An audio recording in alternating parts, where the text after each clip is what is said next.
चौसा जनता high school मैदान पर शुक्रवार को चुनावी सभा को संबोधित करते हुए लोजपा के राष्ट्रीय अध्यक्ष चिराग पासवान ने कहा कि देश के विकास को बढ़ाने के लिए नरेंद्र मोदी को तीसरी बार प्रधानमंत्री बनाना चाहिए।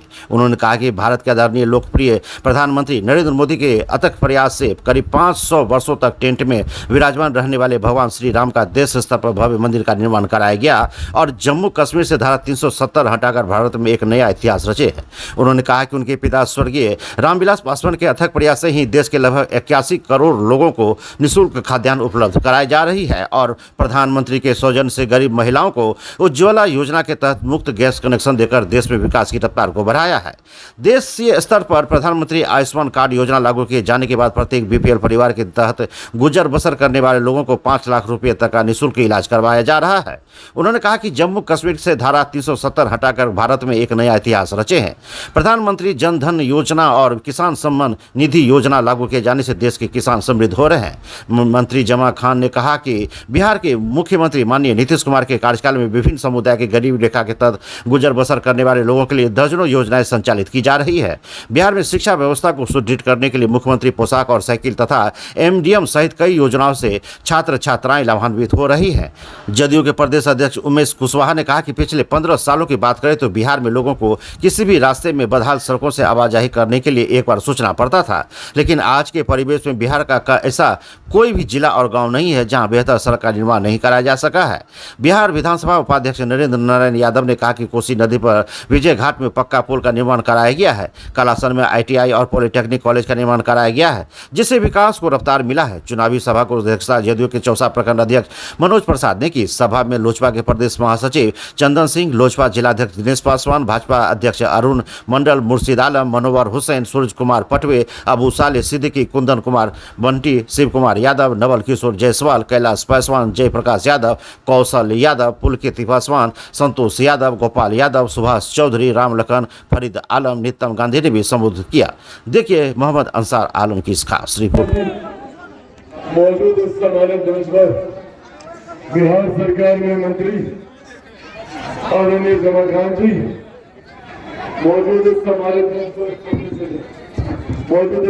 मंच पर भारतीय जनता पार्टी, जनता दल यूनाइटेड, लोक जनशक्ति पार्टी रामविलास, हिंदुस्तानी अवाम मोर्चा, राष्ट्रीय लोक मोर्चा देश भर में हो चुका है, जिसमें बिहार की भी 9 लोकसभा की सीटें हैं। और जहां जहां ये चुनाव हुआ है, एक बात स्पष्ट है, तय है कि हमारे मौजूदा प्रधानमंत्री आदरणीय नरेंद्र मोदी जी तीसरी बार देश के प्रधानमंत्री बनने जा रहे हैं। इसमें कोई संदेह नहीं।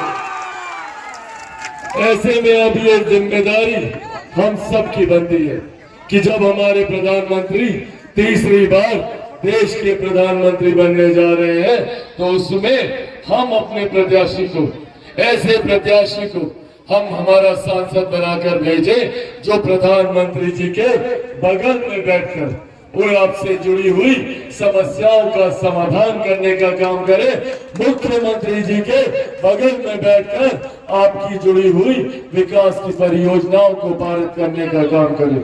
साथियों, आज आप लोगों से बस यही आग्रह करने आया हूं, जरूरी है हमारे प्रधानमंत्री का तीसरी बार देश का प्रधानमंत्री बनना।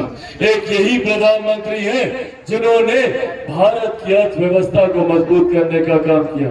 एक यही प्रधानमंत्री है जिनकी वजह से आज 2047 तक हम लोग देश को एक विकसित देश बनाने का संकल्प लेकर निकले।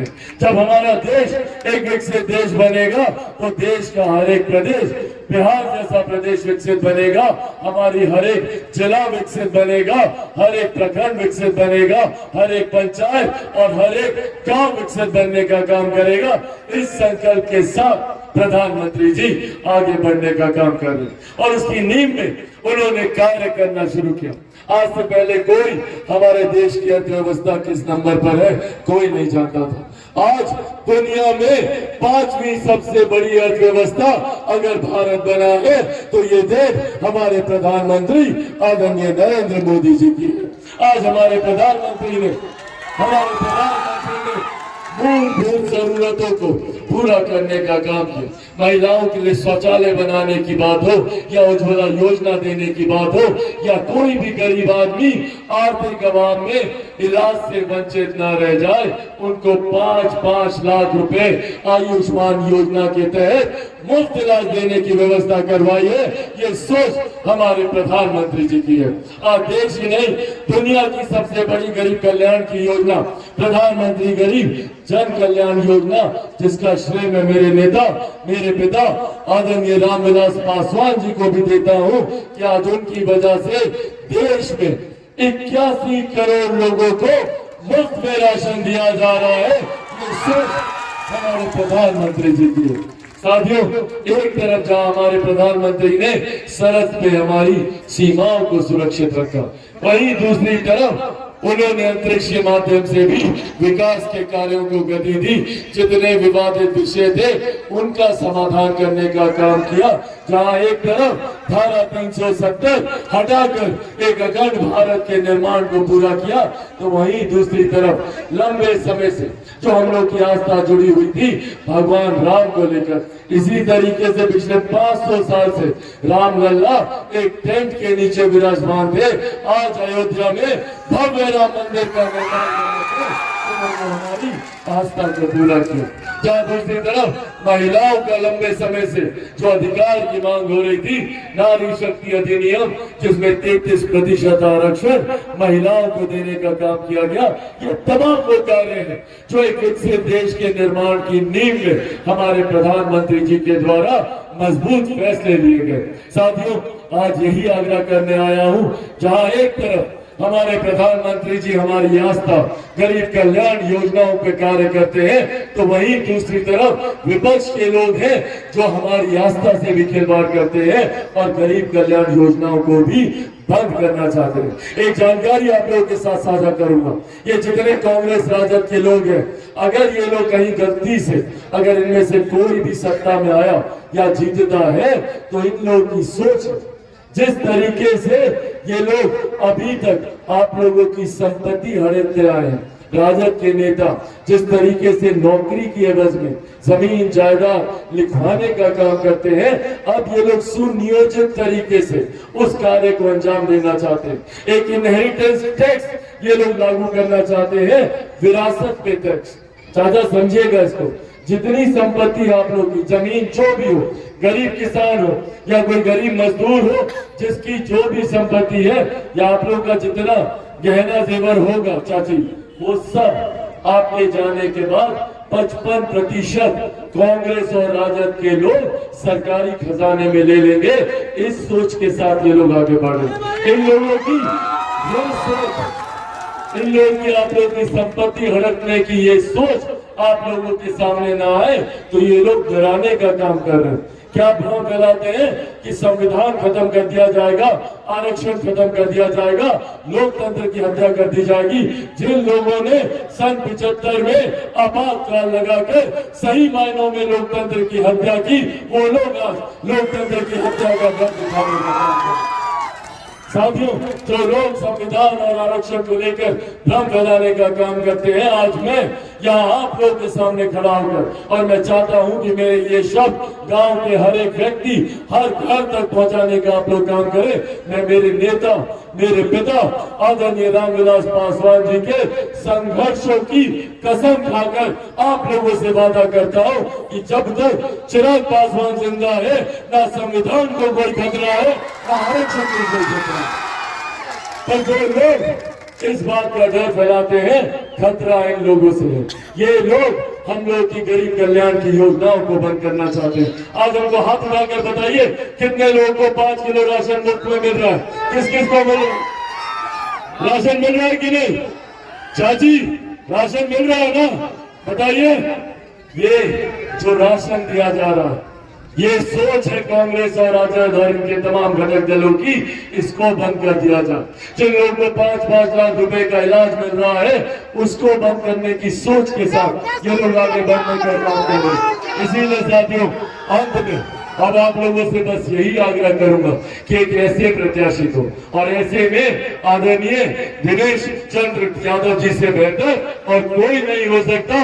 आप लोगों से आग्रह करूंगा कि आप लोगों का एक एक मत हमारे साथी आदरणीय दिनेश चंद्र यादव जी के लिए जाए, ये अपील करने आज आप लोग के बीच आए। तो आप लोग आशीर्वाद दीजिएगा ना। नीतीश कुमार जी ने जो काम बिहार के अंदर किए हैं वो आपसे ऐसा नहीं कि आपको बताने की जरूरत है, आप सब जानते हैं। मैं अपने मुसलमान भाइयों से अपील करना चाहता हूँ जिन्होंने कहीं न कहीं लुभावने बातें में आकर कहीं जाने का काम कर रहे हैं, मैं उनसे कहना चाहता हूँ 2005 के पहले जब संसद कल्याण विभाग का डिपार्टमेंट का जो बजट था मात्र 3 लाख था, जो हमारे नेता नीतीश कुमार जी आए एनडीए के साथ रहे, वो बजट बढ़ाकर आज 700 करोड़ अब संसद कल्याण विभाग का हुआ है। मैं कहना चाहता हूं साथियों, एक एक वोट देकर हमारे भाई दिनेश चंद्र यादव जी को 3 छापे बटन दबाकर भारी मतों से विजय दिलाइए ताकि हम सबका सीना चौड़ा हो। जय हिंद, जय भारत, करता हूँ। ये लोकसभा क्षेत्र जो मधपुरा है अद्भुत है। यहाँ मधपुरा को बाबा सिंहेश्वर नाथ धाम सिंहेश्वर नाथ जी और वर्षा की माता चंडी, महसी के माँ तारा, कंधा के सूर्यदेव, सभी का आशीर्वाद प्राप्त है इस लोकसभा क्षेत्र के। मैं तो इस लोकसभा क्षेत्र के मतदाता मालिकों से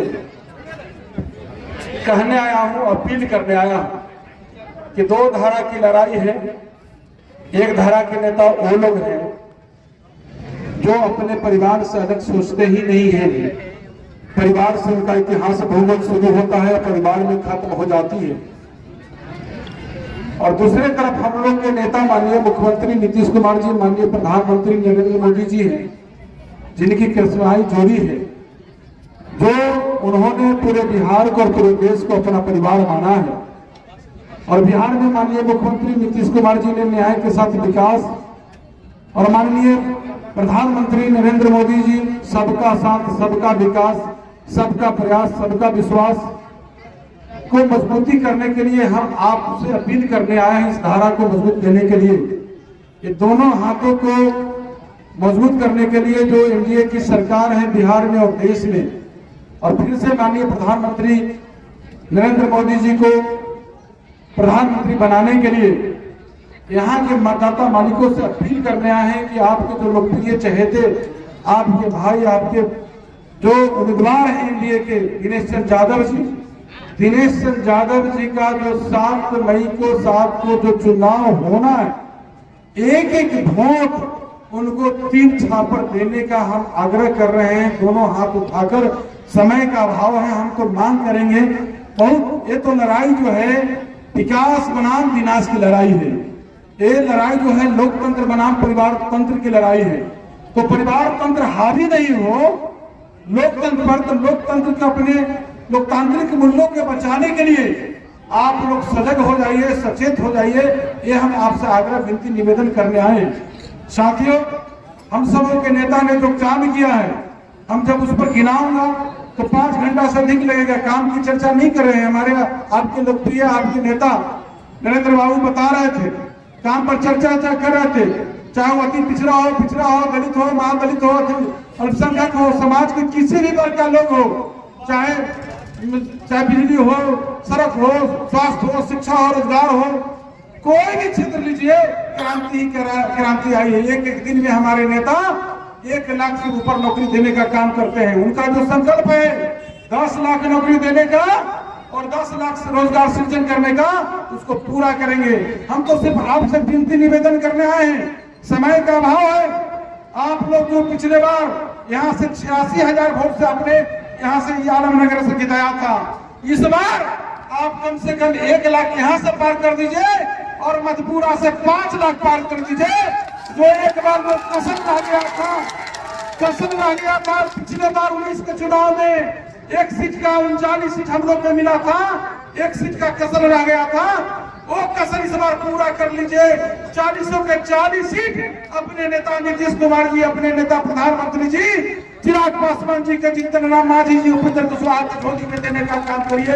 ये जीत जो होगी सिर्फ दिनेश सिंह यादव का नहीं होगा, ये जीत जो होगा इन सभी नेता का और आपका, हमारा नए बिहार का और नए भारत का निर्माण करने के लिए, आपके बच्चे के तकदीर के लिए, बच्चे के भविष्य के लिए ये जीत होगी। इसीलिए मैं एक बार फिर से अपील करता हूँ, जो पिछले बार 19 में 46,000 मतों से आपने लीडिंग कराया था, इस बार यहाँ से 1 लाख से ऊपर पार करवाइए और 5 लाख इस बार पूरा से पार करवाइए। यही आग्रह इसी के साथ अपनी वाणी को विराम देता हूं। गांव की सड़कों का चौड़ीकरण एवं सुदृढ़ीकरण किया जा रहा है। आयुष्मान भारत के तहत जो गरीब लोग हैं उन्हें 5 लाख रुपए की राशि इलाज के रूप में दी जाती है। किसान सम्मान निधि योजना के तहत 6,000 रुपये किसानों के खाते में जा रहे हैं। प्रधानमंत्री आवास योजना के तहत गरीबों के पक्के मकान बनाए जा रहे हैं। ठीक उसी प्रकार से बिहार के विकास पुत्र आदरणीय नीतीश कुमार के नेतृत्व में बिहार का सर्वांगीण विकास हो रहा। साथियों, आपके ही प्रखंड में करासन में पॉलिटेक्निक कॉलेज का निर्माण हुआ है, ITI का निर्माण हुआ है। विजय घाट पर बाबा विश्वनाथ पुले का निर्माण हुआ है। मधेपुरा में जननायक कर्पूरी ठाकुर मेडिकल कॉलेज की स्थापना की गई। और मैं आपको बताना चाहता कि मधेपुरा में ही इंजीनियरिंग कॉलेज खोला गया है। आप 2008 को याद करें, जब कोसी की त्रासदी आई थी, क्या भयावह स्थिति थी, लेकिन हमारे बहादुर मुख्यमंत्री जी ने कोसी इलाके में उस बाढ़ की स्थिति में लोगों को बचाने के लिए जान की बाजी लगाने का काम किया। साथियों, मैं पुनः आपसे निवेदन करना चाहता हूं कि आपका एक वोट एनडीए के जो साझा प्रत्याशी हैं श्री दिनेश चंद्र यादव जी, उनका जो चुनाव चिन्ह तीर छाप पर उस पर बटन दबा करके भारी बहुमत से जिताने का काम करें, ताकि दिल्ली में केंद्र में मोदी साहब के नेतृत्व में एनडीए की सरकार फिर से बन सके। इतना कह के मैं आप सबों का हार्दिक स्वागत करते हुए अपनी बात को विराम देता हूँ। 70 वर्षों से विश्वसनीय प्रतिष्ठान बंशीधर इलेक्ट्रिकल्स। एक बार सेवा का मौका अवश्य दे। Banshidhar electricals, law college road, Subhash Chowk, Indian Bank के पीछे। अगर आप अपने दांत को रखना चाहते हैं स्वस्थ तो 2 बार ब्रश करें, सुबह और रात में खाने के बाद।